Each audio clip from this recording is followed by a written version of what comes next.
Hello, everyone. My name is Michael. I'm from Braden Consulting. And today we're having Maria Butina here. So you can join our live stream. Today we're about to have a really important topic. And first, Maria, I won't take up much of your time. Let me just ask a few questions, and then we would move forward and have a nice conversation with the subscribers of Welcome to Russia. So, Maria, the very first question is about Russian legislation, Russian migration legislation. Are there any news with Russian migration legislation? For example, last time, as far as I remember, we discussed the so-called golden visa, golden residency procedure option. So the fact that foreigners who choose this path, they still need to pass Russian language, history, and basics of Russian legislation. Could you please tell us, has there been any progress, any updates on this particular issue? All right, thank you so much, and hi everyone. Last time we discussed that there will be possibly changes to the Russian law, so the investors should not pass Russian language test to get their VNZh, which means their residency status. Well, Russia is big, and the changes are quite slow, especially when it took us almost the whole summer to work with different international experience to actually develop the perfect changes that we have to implement in the law. So, we have our parliament, the legislative branch, has 2 sessions a year. One session goes from the fall to the springtime, fall to the Christmas time, and the second one from Christmas time to the summertime. So during the summertime, from the mid-July to August till August, we don't have any session working, which means there is no possibility physically to introduce any changes to the law. So we hope that in a few months, because we got the somewhat acceptance from the Ministry of Economic Development, that they absolutely agree that we shall eliminate the Russian test, which is, I think, a big progress. But according to change the law, we probably will need several months or so. This is important. We should be patient toward this, because it's better to do it properly than to create a law that will not work. So that's why we didn't give up. We're still working on this issue. And I think our biggest win and victory here is the fact that the Ministry of Economic Development, which is the government of Russia, part of the government of Russia, they agree.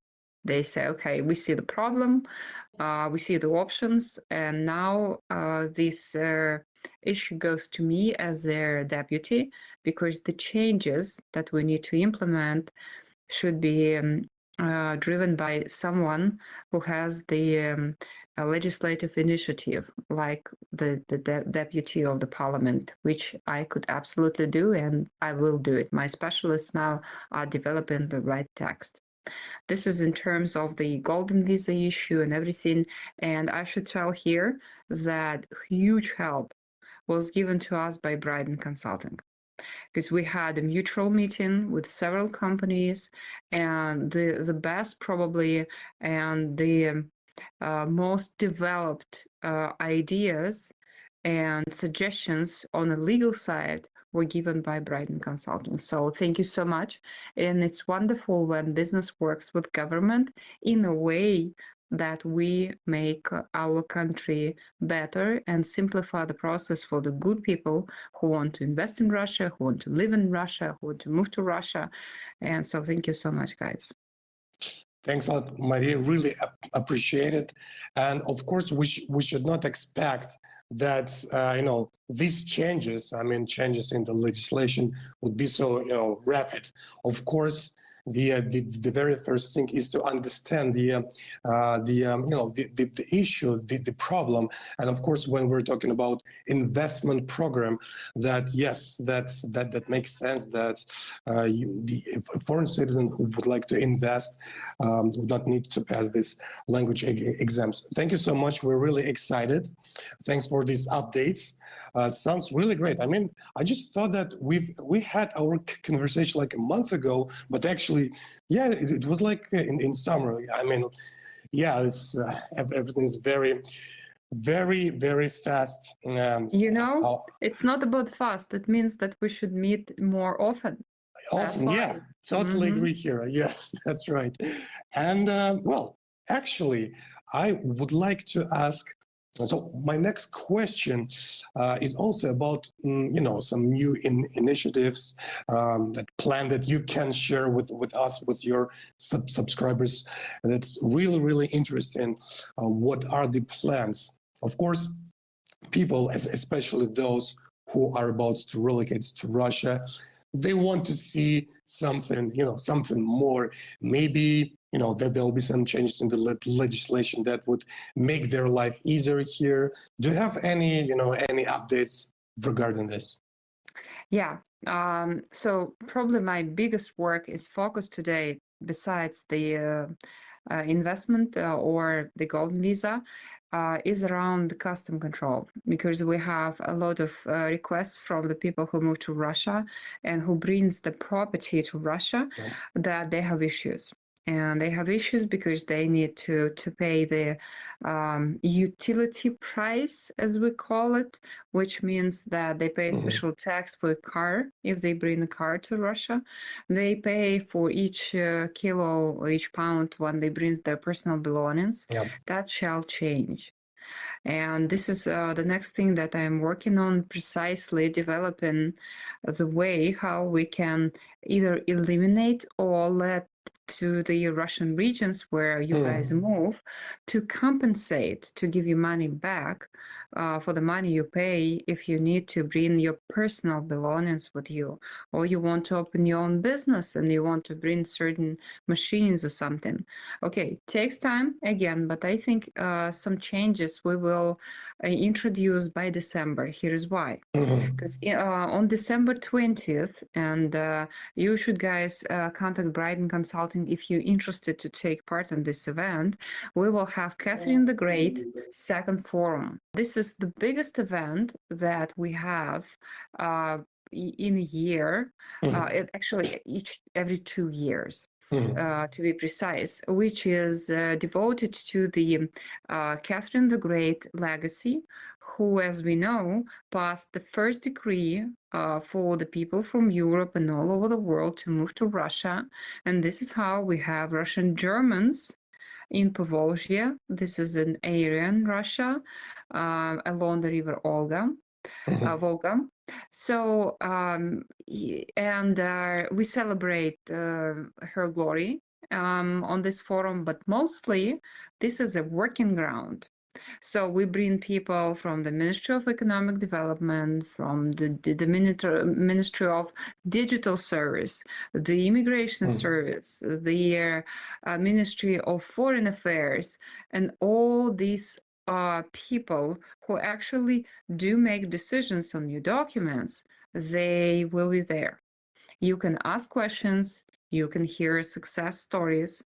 It's not difficult at all to come. Just you can vouch for Bryden Consulting, and the guys will send me a list of the if you want to participate. Of course, there will be like participation form or something that you have to fill. If you live abroad and you're thinking of moving to Russia, this is the best place to go. Here's why. You will meet people who have already moved to Russia, and you will also talk to the people who actually make decisions on your documents and help you there will be several Russian regions presented, so they will show the opportunities that they give to the people who move to Russia.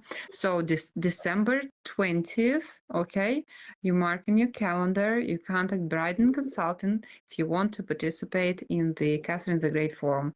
And you do not pay for the participation. There is no fee that you shall pay to take part in the forum. This is absolutely free. We do not compensate any money for you, for your traveling and everything, but we don't charge you. Meaning, if you're on the forum, it means very nice time, free meal, and the opportunity, the most important one, to be in the national center of Russia. You probably heard that President Putin declared the opening of the All Russia Center in the heart of Moscow, and you can hear the information that will be very useful for you. So that's kind of it. So we are focused on the forum because we will present a lot of initiatives and the changes around the forum, because there will be a year of the 702 decree and many things like that. Wow, Maria, sounds really interesting and great. Of course, please mark December 20 in your calendars. So that's going to be huge. I mean, and I just would like to know that when people share their real life stories, their real, experience, for those who are already, have moved to Russia, and those who are just, considering this opportunity, this is something special. So everyone, join us the December 20, and also thank you so much about the first part of your answer, right? Because, well, if a family who have, family with 5 kids, right? So they're about to sell their, houses, apartments, but they do have their car or cars, and they want to just bring their stuff here. So these initiatives sounds really reasonable, and we need them. Our clients, our foreign citizens who share the traditional values, really they've been waiting for these changes, and this is just great. All right, but last but not least, Maria, I've heard that, and this is for those who live in Moscow. Could you please tell our viewers about the forum about family, the International Family Forum, and that will be held like during this weekend, like I think Exactly. 27th and 28th. 27, 28, exactly. And thank you very much for mentioning this, because for the people who move to Russia from abroad, Brighton Consulting and his people will have a special panel. The general forum is devoted to the heritage. So for those people who want to keep the tradition, for those people who respect their relatives, that lived before us and will be, I mean, our kids and everything. It's all about family. It's all about family and heritage. So actually, we have been friends with the people, they call themselves the NGO, Family Tradition, for a long time. And what they do, they help people to find the roots, and sometimes actually live in relatives. Me personally, I take part in many of their events because I know my heritage to the 11 generations before me, which is quite a lot. Okay. Because my grandfather, he passed away in 2011, but he left a lot of notes because he has been discovering our heritage and family tree for a long time through whole his life. So anyway, so what you can find on the forum, on one hand, you can meet professionals, historians, people who can help you to discover your genetic and your heritage. On the other hand, I think it's much more interesting probably for those who live on the practical side and have families, there will be a lot of different businesses and government presented who will talk about the support to the families that Russia gives. So it's all about kindergarten, it's all about schools, it's all about different projects related to their motherhood and family, family values and stuff like that. Of course, we will talk about history. We will talk about different new effective ways how to promote the learning, the love to learn history. And we actually, the organizers of the forum, very much want everyone to bring ideas. So if you have your own family tree, you're looking for relatives, you want to dive deeper, that's the forum to go to. So the 27th, 28th of September, it's going to be in the heart of Moscow. And the event is, again, absolutely free. So come, join, bring ideas, bring your family. It's going to be very funny. Last time there were about 5,000 people. A lot of, oh boy, it's great. They have a lot of little stores, farmers, and they bring their little stuff. So it's actually exciting family atmosphere. So if you decide to go, that's a good choice. All right, guys. So you have your plans for the weekend. Please do visit the International Family Forum in the heart of Moscow, Saturday and Sunday. Maria, thank you so much for bringing up all of these things. I mean, this is so important, and I'm personally I feel very excited that we have a development, right? Of course, we don't have to expect that everything would be just like this, right? Of course, there's a long path, and with your help, with the help of your team, I do believe that everything's possible here, and people that share traditional values that would like to relocate to Russia, grow their families here, learn Russian language, and not only Russian language, but they do want to become Russians. They don't want to be some sort of a separate community. No, they want to live here and they want to be Russian. So yeah, just join the events, share your stories, and share your ideas, and together I think everything is possible. Maria, thank you so much for being with us today. Thank you very much. And if you guys, and I'm sure you will develop certain questions to me, again, as we did it last time, you just send them to Bryden Consulting and we prepare for you answers. Also, if you want to have more seminars like this, well, guys from Bryden, they know what to do. So just send questions. We will form another meeting where you can get answers to all your questions. So thank you so much, and I will leave you in a good place with the good people. Thank you. Thank you so much, Maria. Have a nice day. Thank you. Thank you. Thanks a lot. Amazing to have had the seminar with Maria now. So now on to the audience's questions. Oh, yeah. So let's get going. Thank you everybody for joining tonight. Michael, let's get straight to it.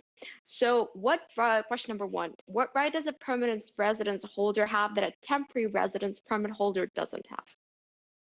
So yeah, by the way, today's topic, so we will talk about permanent residence permit, right? Yeah. So exactly. The very first step is getting the temporary residence permit, let's say on the ground of 702 decree, right? The best law. I'm a huge fan. So when you'll get your temporary residence permit, after 8 months, you'll get the legal right automatically to apply for a permanent residence permit, right? And please know that, and do remember that the latest possible date to apply for the permanent residence permit is 4 months before expiration of your 3-year temporary residence permit. So the question, your first question is about the difference, right? Exactly, yeah. So what right does a permanent residence holder have that a temporary residence permit holder doesn't have? Well, let's start with with basics, right? So first, the temporary residence permit is issued for 3 years, and a permanent residence permit is issued forever. So once you get this permanent residence permit, then okay, your case closed, right? So you can it's issued indefinitely. So this is the very first difference, right? And this is a huge advantage actually. Then, if you're a holder of a permanent residence permit, then you don't have to live in the same region where you got your permanent residence permit, because the nature of the temporary residence permit that it is issued for a certain region. Just a quick reminder: if you're about to arrive in Moscow, so you'll get your registration in Moscow. That means that you can apply for the temporary residence permit only in Moscow, and eventually this residency, this temporary residence permit, will be issued to Moscow, right? So that means that you can officially work in Moscow. You can be hired only in Moscow, and your base, your home for the next 3 years would be Moscow as well.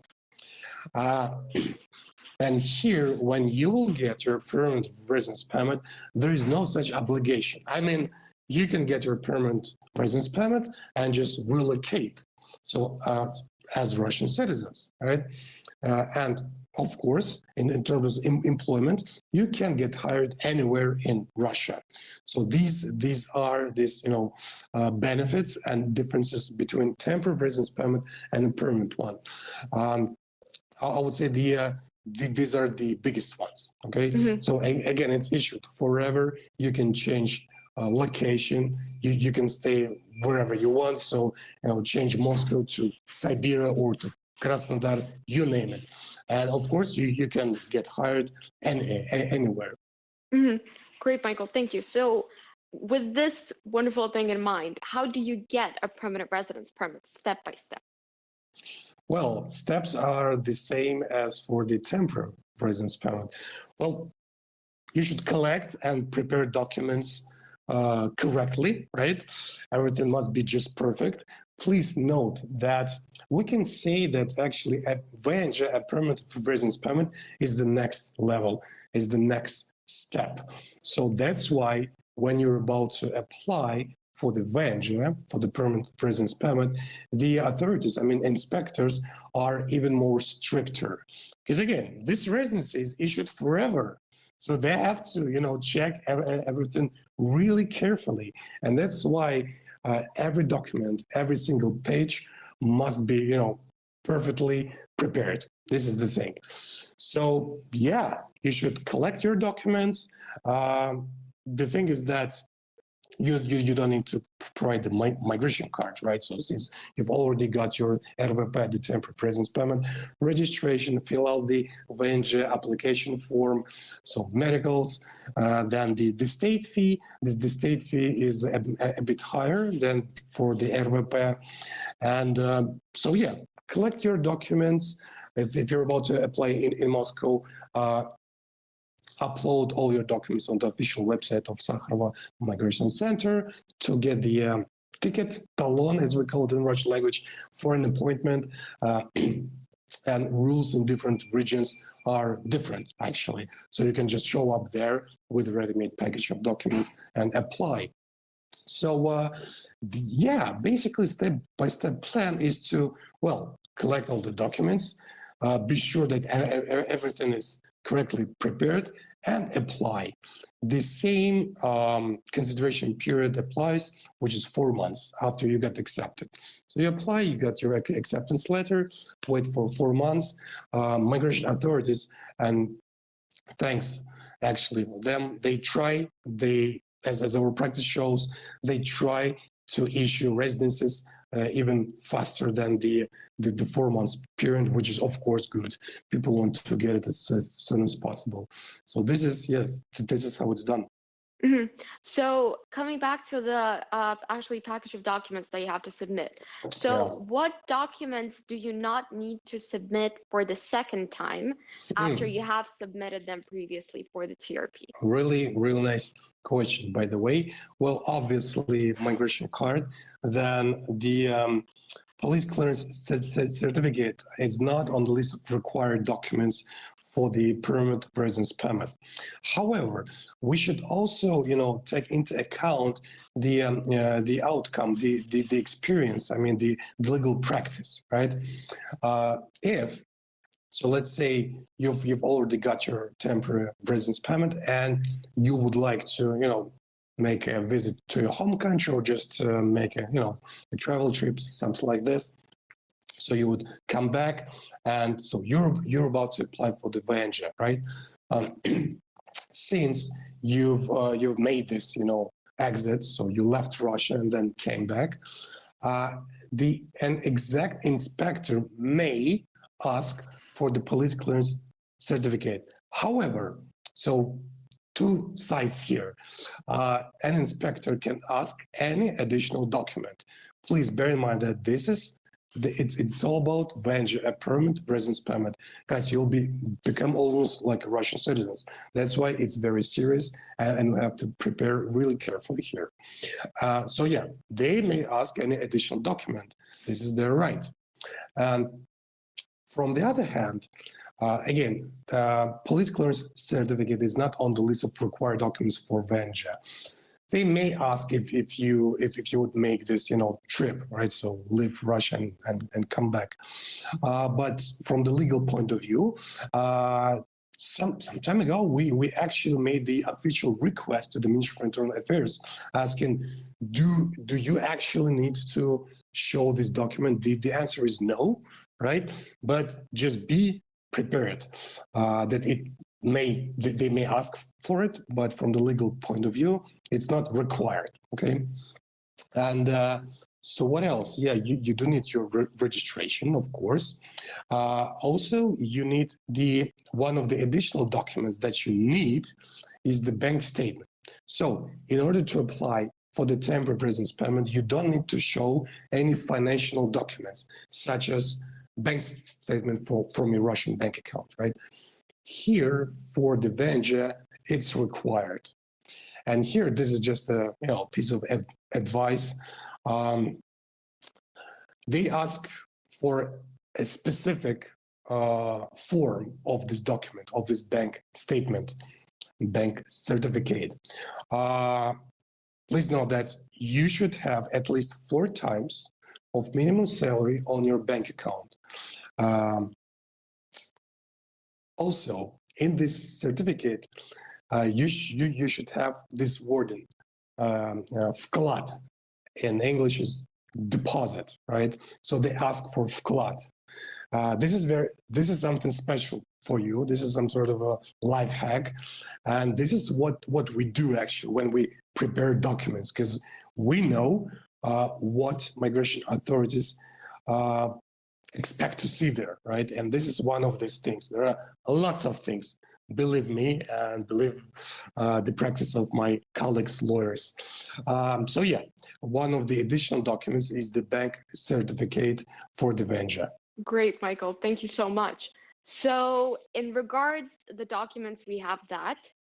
What are the common mistakes that kind of occur when you actually apply for the permanent residence permit?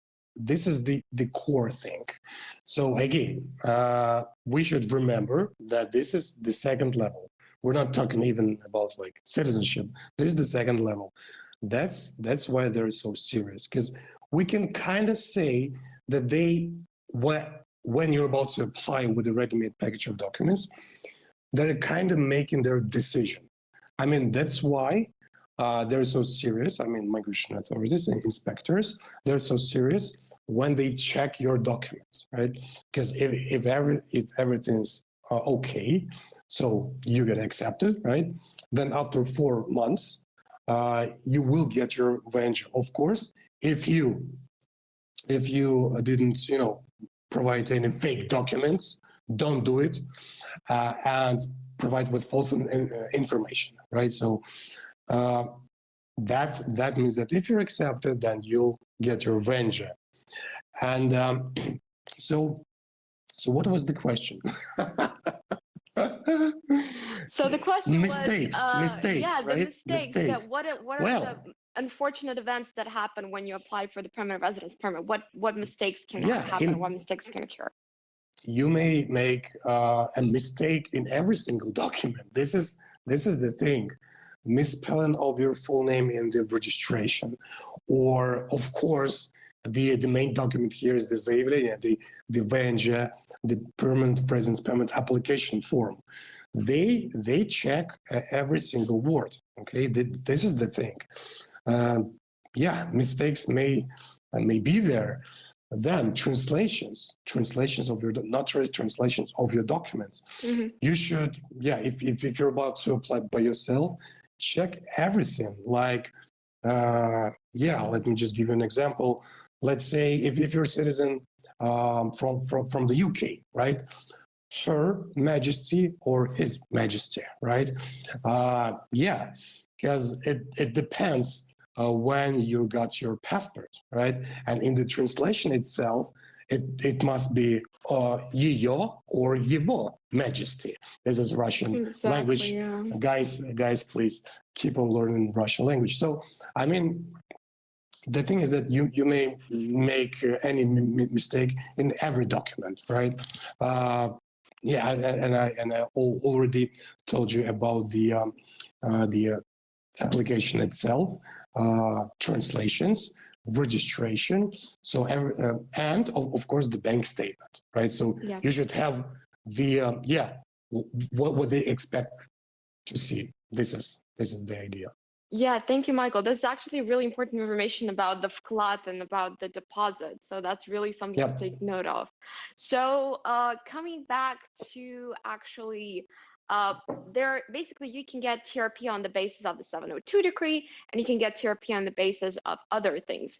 So is there actually a difference in the procedure of obtaining permanent residence permit after the TRP on the 702 decree, or after the TRP are obtained on a different basis? Is there a difference in the two?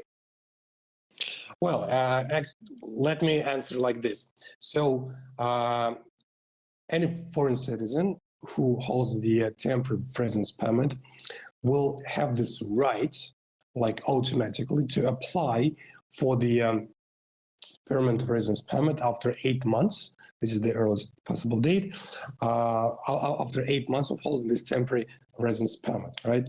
So let's say, let's consider 702 decree as a legal ground, right? And let's say marriage, right? So if a foreign citizen is married for at least 3 years, then he or she can apply for the temporary residence permit, and after 8 months, apply for a permanent residence permit. Here, there is no difference in documents. I mean, again, you just need this bank statement, application form, state fee. This is the thing. But let's imagine, right? You've got your temporary residence permit on the ground of 702 decree. Then you got married, and then you're about to become a father or a mother of a Russian child, right? So you'd have a common child. Here, the legal ground would be different. Actually, this foreign citizen will get 2 legal grounds. The first one is the fact of owning this temporary residence permit for at least 8 months. And secondly, the legal ground based on your marriage and common child, right? Of course, when we're talking about marriage and common child, additional documents are required, such as marriage certificate, obviously, and birth certificate of your child, and of course the Russian child must be permanently registered. So additionally, the permanent registration of your child, which is indicated in the certificate 08. So the idea is that we should take into account the legal ground, right? So a foreign citizen may get additional legal grounds in order to apply for VNZh. But today's topic about getting VNZh, permanent residence permit, on the ground of temporary residence permit, right? Yeah, so basically now the last and the long-awaited question. For how long does one need to wait until they can actually apply for a Russian passport after receiving permanent residence permit? In Russian legislation, we have the general procedure of getting residencies, citizenship, and simplified. So let me just start with simplified ones. All right, let's imagine that you're a holder of a permanent residence permit, right? Then, if you are married to a Russian citizen and if you have a common child, then you can apply for citizenship right away. With the general procedure, you have to wait for 5 years. So after you get your permanent residence permit with a general procedure, you have to wait for 5 years, and only then you can apply for citizenship. So let's say if you're a family from a so-called unfriendly country, so you're about to relocate to Russia according to the 702 decree, then your first step is the temporary residence permit. Then, oh my God, I just missed something very, very, important and special. Language exam. Guys, if you're about to apply for a permanent residence permit, one of the needed documents is the certificate of passing Russian language, history, and legislation exam for the VNZh level. Because with the 702 decree, you are exempt from passing Russian language, history, and legislation exam for the RVP level, right? This is a huge advantage, right? So families, people, not only families, but, people can just, get the 702 visa, arrive here, collect all the needed documents, and apply for the temporary residence permit. Certificate of language is not required, but if you want to apply for the permanent residence permit according to the current legislation, we'll see what's going to be next. I don't know. According to current legislation, you have to pass Russian language, history, and legislation exam for the VNZh level, which is actually also the step 2, right? Like A2 or you name it, right? So yes, this is required for VNZh. If we're talking about folks who got their temporary residence permit on the ground of 702 decree, because if your legal ground is your marriage with Russian citizen and common child, then you don't have to pass this language exam. There are many nuances. There are many differences. That's why it's maybe good to have a consultation with lawyers. And Braden Consulting, we provide consultations free of charge. So feel free to contact us. You may get back to your question. So just basically rounding up. So there is the simplified procedure and then there's the general procedure. So general procedure is 5 years. Simplified procedure has the option to apply straight away, right? That's right. And for citizenship, of course, you have to pass Russian language, history, and legislation exam for citizenship level. This is the thing. Yeah. Great, Michael. Thank you. So now, you guys, those who have joined, you can actually ask your own question. You just press the button, raise the hand. So it looks like this, and you just go ahead, and you're really welcome to ask your question to Michael. All right. I'm excited to hear some questions. Yes, let's get to from it. our viewers, subscribers of Welcome to Russia. So feel free to ask questions about VNZh, about permanent residence permit. If you have any, private stories, just briefly, you may just briefly explain the situation and ask your question. Yes, because today's topic is the step 2. So we've done the first session on the temporary residence permit, and now we're having the permanent residence permit. Yes, for those folks who really consider living here in Russia. Just feel free to ask any questions. No worries here. So, this is really an opportunity. So while there may be people who are actually waiting to do that, let's just come back and discuss perhaps 1 or 2 more issues that we still have the option to.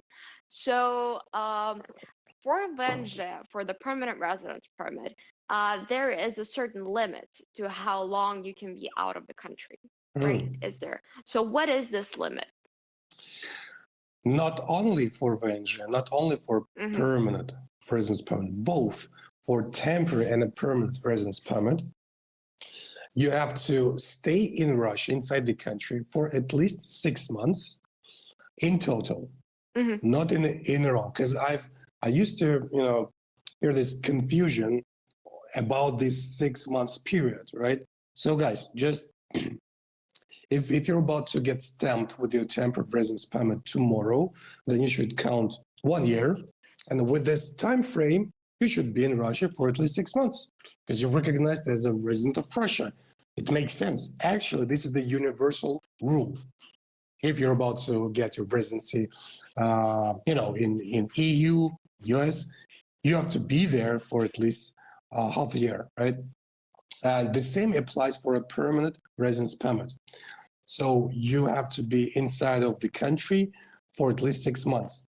Let me just compare VNZh, a permanent residence permit, and citizenship, right? I think this is also a hot topic, right? First, with Russian citizenship, of course, you can vote.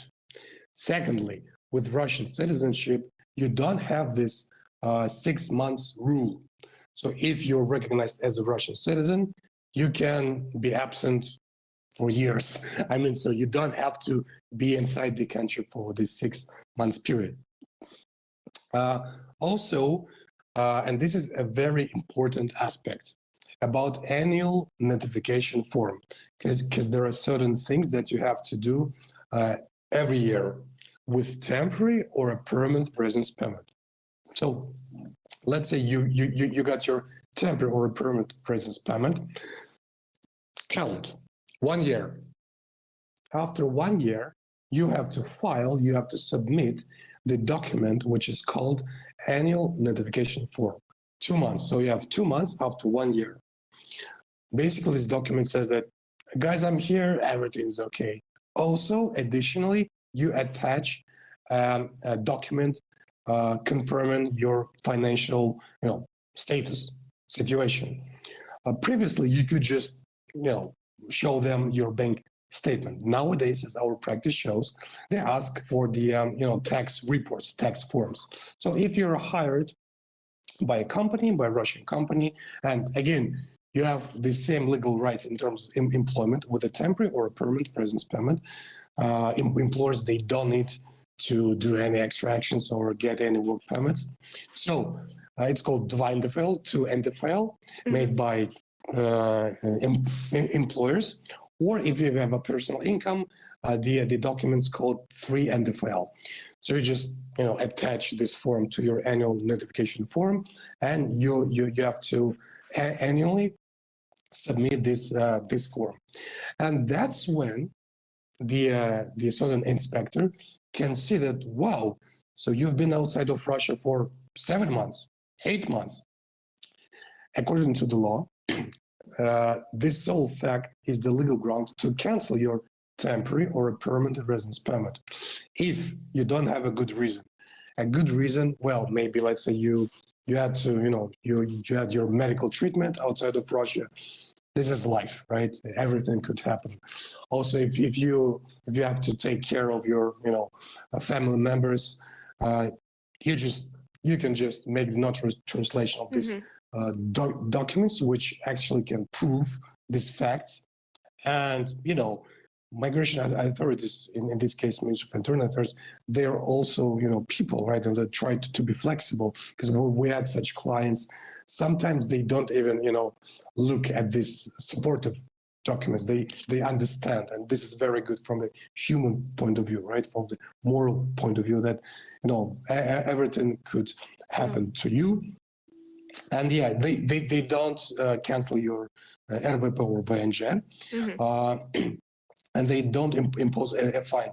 If you don't have a good reason, well, as practice shows, usually for the first violation, they don't impose a fine. So, sorry, they do impose a fine. They do, yeah.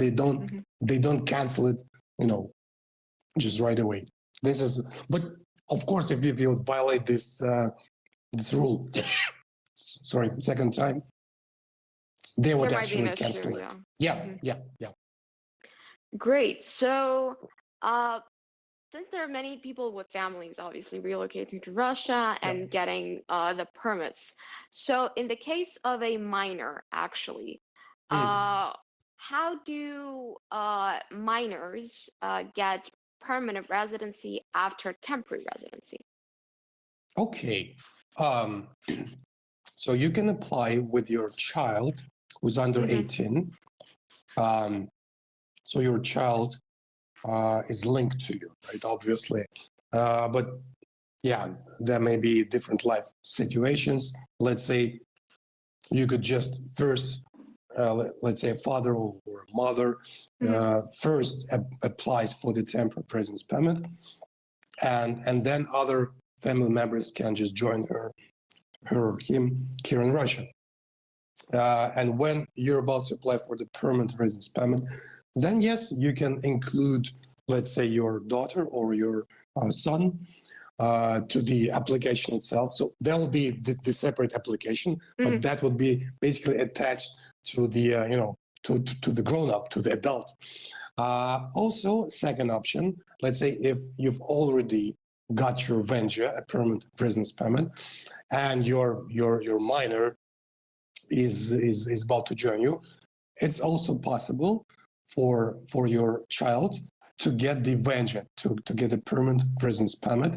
So the procedure would be the same. So you should collect and prepare all the documents, and on the ground that the one of the parents holds the VNZh, permanent residence permit, the child also can apply for it.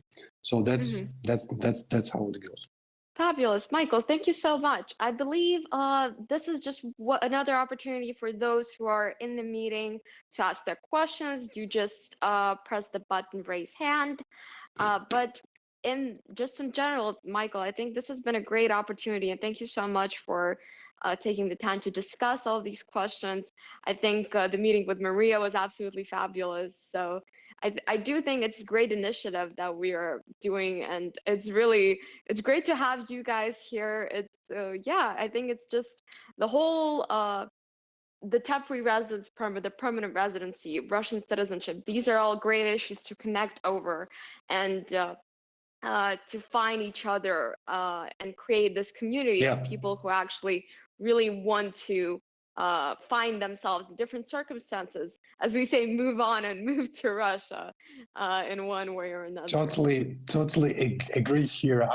I'm so excited actually to hear that that there is a development, right? Because on the everyday basis, I talk with people from different countries, and they're asking me, so will we have any sort of the developments, right? I mean, it's a huge thing just to relocate, just to move especially with your family members, right? Like older guys or just children. I mean, this is huge. People sell their properties, sell everything, and this is a big step, and that's why they're asking. So should we expect some some good news, right, with Russian maybe tax legislation or migration legislation or customs, right? And this is the thing. It's such a relief that that the authorities and especially Maria Butina, they really work for you guys. This is the bottom line. So I do believe that it's subscribers of Welcome to Russia. They already know that this is what Maria Butina and her team, this is what they do, right? And this is so cool that we can have these meetings, forums, share ideas, and this is the very first step, right, for growth. So we would have more and more opportunities, as well as business opportunities, because at the very beginning we just talked about this, this investment program, Yeah, right? So the golden visa. Yeah, exactly. the so-called golden visa. We don't have any golden visas. It's Right? not a visa, yeah, obviously. This is just the this is That's just a term. important to know. Yes. Yeah, it's just a term. This is the investment program. So it's really cool that that they hear us. I mean, they authorities and us. I mean, our clients, because we're somewhere between, right? And I really I really appreciate all the work and what Maria Butina does and her team as well. This is huge, and yeah, thank you, Ivan. Also, thank you so much for bringing up this, questions. I actually answer these questions every day because this is very important just to understand what would be your further steps. Yeah, Michael, thank you so much again for taking the time. Thank you, everybody, for joining. It is great to understand that these initiatives are moved upon and moved on in the hierarchy of Russian legislation, that people that want to immigrate to Russia waits for all of you guys. And it's really, we're really happy to have the opportunity to consult you. So please feel free to message us in our outlets, in our migration chats. Follow all of our social media where we share this advice, where Michael actually constantly has information coming. So what he has been talking about tonight, and more useful information about relocating to Russia just at your fingertips. Please feel free to make use of all of this information. Subscribe to all of our wonderful YouTube, Instagram, Facebook, and more channels. And yeah, just really excited to see everybody on our sessions that are like these ones. And also join, of course, Welcome to Russia group. It's a huge thing. And also attend offline, meetings, right? These forums. This is this is a huge thing. And if you're in Moscow, so you know what to do on Saturday and Sunday, right? And December. Mark, and December 20th, right? Yeah, that's right. The Catherine the Great Forum. Thank you, everybody, for joining. Looking forward to seeing you on the next one. Have a wonderful evening, everybody. Thank you, Michael. Thank you so much. Goodbye. Goodbye. Take care. Take care. Thank you. Bye.